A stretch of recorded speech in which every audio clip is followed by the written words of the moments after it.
Sambo juga menceritakan kembali saat dirinya melihat Yosua di depan rumah di Duren 3. Sambo memanggil Yosua untuk mengonfirmasi tentang pelecehan yang dilakukan oleh Yosua kepada istrinya Putri Chandrawati.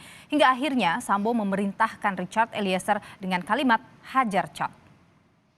Perjalanan dari rumah Saguling, pikiran saya terus berkecamuk dan semakin memuncak ketika mobil yang saya tumpangi akan melewati rumah dinas Duren 346 dan melihat Yosua berdiri di depan rumah. Seketika itu juga kemarahan saya semakin meletup, membayangkan apa yang sudah dilakukan kepada istri saya.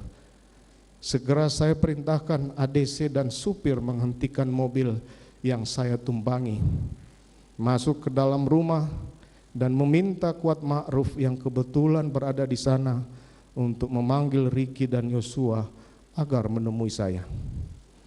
Dengan amarah yang memuncak, saya mengkonfirmasi Yosua mengapa ia berlaku kurang ajar terhadap istri saya.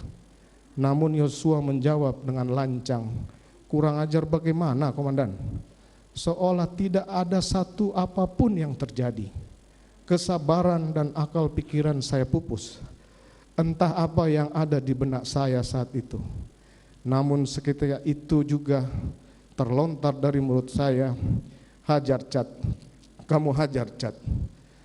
Richard langsung mengokang senjatanya dan menembak beberapa kali ke arah Yosua.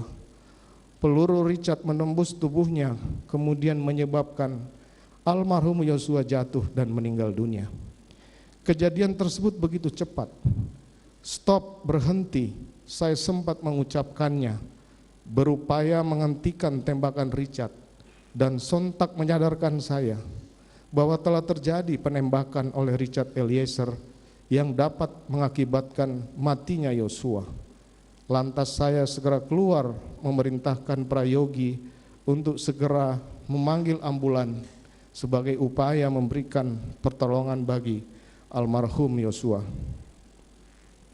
Saya begitu panik saat itu, namun harus segera memutuskan apa yang mesti dilakukan untuk mengatasi keadaan tersebut, terutama untuk melindungi Richard Eliezer pasca terjadinya peristiwa penembakan. Majelis Hakim yang mulia, Jaksa Penuntut Umum, dan penasihat hukum yang terhormat. Sebagai seorang anggota polisi yang berpengalaman sebagai penyidik, maka sesaat setelah peristiwa penembakan